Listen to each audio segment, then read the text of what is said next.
Who bribed him? Which Arab? But prejudices die hard, very hard. Prejudices die hard.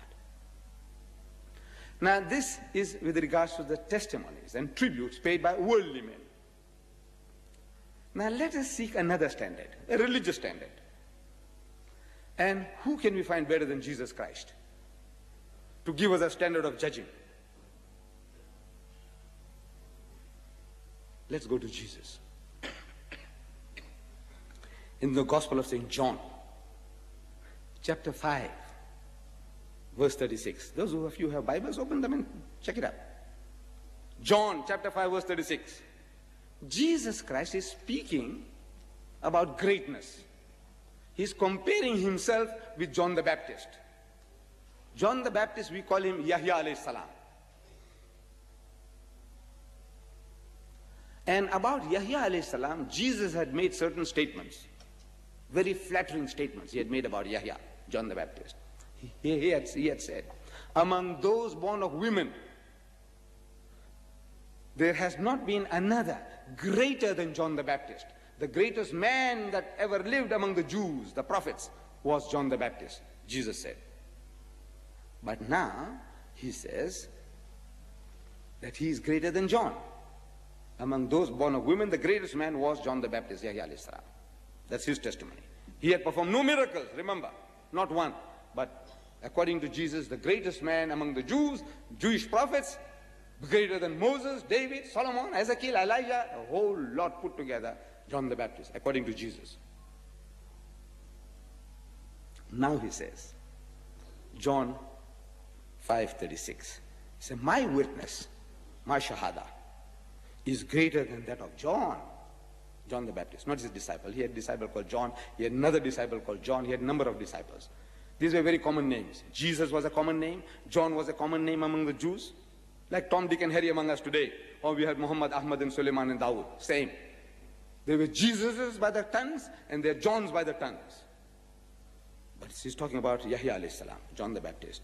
He said, my witness is greater than John, for the works the Father has given me to finish. For that reason, what God wanted him to do, that work is greater than what John was supposed to do. John, Yahya alayhi salam, was only to prepare the way for the coming of Jesus. He was the forerunner of Jesus. So as that, he's very great. But now I am greater than him. Why? Because the work that God has given me to finish. So the standard of judging is, what work are you out to do? What is your mission in life? That shows how great one is, comparing one with the other, according to the standard given by Jesus Christ. Well, we know about his mission. He came, as I was telling you all last night, he came only for the Jews. Only for the Jews. Again and again, he said, I am not sent, but unto the lost sheep of the house of Israel. He is telling his disciples, go ye not into the way of the Gentiles, and into any city of the Samaritans enter ye not, but go ye rather unto the lost sheep of the house of Israel, the Jews, the Jews, the Jews, that he had chosen one little tribe out of the thousands of tribes of the world. One little community, the children of Israel, and the lost sheep he was looking for. That was his job. And that makes him greater than John. And in John chapter 17, verse 3 and 4, he finished his mission. That's what he says. I want the Christians to come and tell me whether finish means finish. First is for what the Father had given me to finish. Now, he tells us in John 17, verses 3 and 4, that he finished the job long before his alleged crucifixion, long before. When there was nothing about the crucifixion, he said his job is finished. Listen. And this is life eternal, Jesus says. And this is life eternal, that they should know thee, the only true God, and Jesus Christ whom thou hast sent. This is like saying, Ashhadu an la ilaha illallah wa ashhadu anna Isa Rasulullah. This is it. This is life eternal. If you accept that, salvation is yours. That's what he says. And in the Holy Quran we are told, Qul, tell them, Ya Ahl al-Kitab, O people of the book, O Jews and Christians, La taghlu fi dinikum. Do not go to extremes in your religion. Don't go to extremes. They are going to extremes. Jesus Christ was born miraculously. So one group of people, the Jews, they insinuate that he is the illegitimate son of Mary because he's got no father. One extreme. The Christian says because he's got no earthly father, his father is God. Another extreme. So Allah tells us to tell them, you're not doing the job. Allah is, you bacha the Quran, you're repeating it how many times? Ya ahlal kitab, la taghlu fi dinikum, wa la taqulu ala Allah illa al-haq. And don't say anything about Allah except the truth. Innamal Masih, most certainly the Messiah, Isa ibn Maryam, Jesus the son of Mary, Rasulullah, is the messenger of Allah. Wa kalimatuhu, and a word proceeding from him, alqaha ila Maryam wa ruhum minhum, which he bestowed upon Mary, and a spirit proceeding from him. Fa'aminu billahi wa rasulihi, so believe in Allah and his messenger, Jesus Christ. What did Jesus say?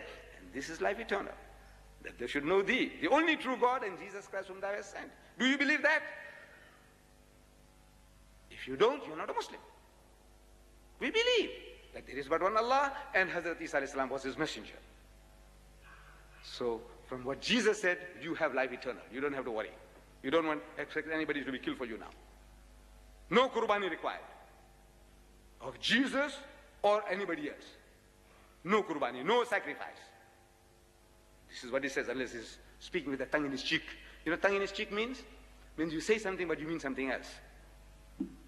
We don't expect Jesus Christ to do that, playing tricks upon his hearers, his listeners. And this is life eternal, that they should know thee, the only true God, and Jesus Christ whom thou hast sent. Next verse. Now, he looks up towards heaven, he says, I have glorified thee, telling Allah, I have glorified thee, I have praised you. On the earth, I have finished the work which thou gavest me to do. I have finished it. Job is done. There's no crucifixion in sight, nowhere. He says, I finished the job. Now, O Lord, glorify me as I glorified you. Give me my reward, my pay. When you say you finished the job, your boss gave you a job to do. And you completed, yatoho, whatever it is. You took a little job. Whether it's plumbing, electrician, carpentry, bricklaying, whatever. And now, you said, what job you gave me? I finished. Where's my pay? I want my pay. So he's asking for his pay. Did he finish the job? He says he finished it. And what was the job? Glorifying God and telling them that he is a messenger of God. That's all. That's the mission. I want somebody to come and tell me that he didn't finish the job. I want somebody to tell me that Jesus was not speaking the truth. I want them to come forward and tell me. The man said, I finished the job. Give me my pay. He's asking Allah for pay. As I glorified you, now you have me also glorified, praised. You tell me, no, he didn't finish it. I want to hear that. Now the ministry of Jesus was limited. He came to reform the Jews. He came to reform them, take them out of the formalism, ceremonialism, going for the letter of the law, forgetting the spirit. And this is the whole teaching. Again and again, he's condemning the Jews. He's explaining to them, it's not this, but that. He said, it has been said by them of old time.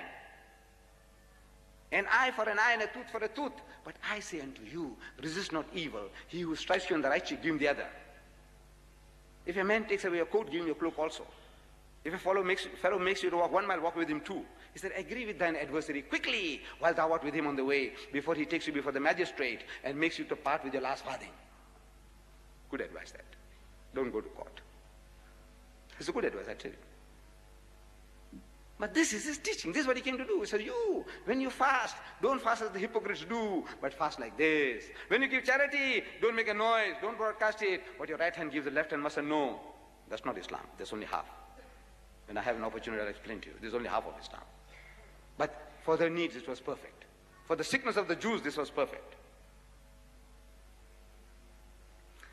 Our Nabi Kareem sallallahu alaihi wasallam, when he comes, he is told in the verse that we started with, وَمَا أَرْسَلْنَاكَ, we have not sent you, don't make a mistake. This was towards the end of his earthly sojourn. Arabia was at his feet. He could afford now to sit back and relax. After 60 years of trials and tribulation, he can now sit back and relax. It was only a question of polishing up the ummah. That's all. Job was done. Not for him. Allah sends his messenger Jibreel, tells him, وَمَا أَرْسَلْنَاكَ إِلَّا كَافَّةً لِلنَّاسِ. He said, we have not sent you but as a mercy unto the whole of mankind. Bashiran, as a giver of glad tidings, وَنَذِيرًا, and as a warner. وَلَكِنَّ أَكْثَرَ النَّاسِ لَا يَعْلَمُونَ. But the majority of mankind, the bulk of mankind, still don't know. As the Muslim Arab Urdu poet would say, वक्त फुर्सत है कहाँ, काम अभी बाकी है, नूर तौहीद का इत्माम अभी बाकी है. There is no time for leisure. There's work to be done. The banner of Tawheed is to be lifted up. There's no time for leisure. What does he do? What did he do? Immediately he called the scribes, those who could write.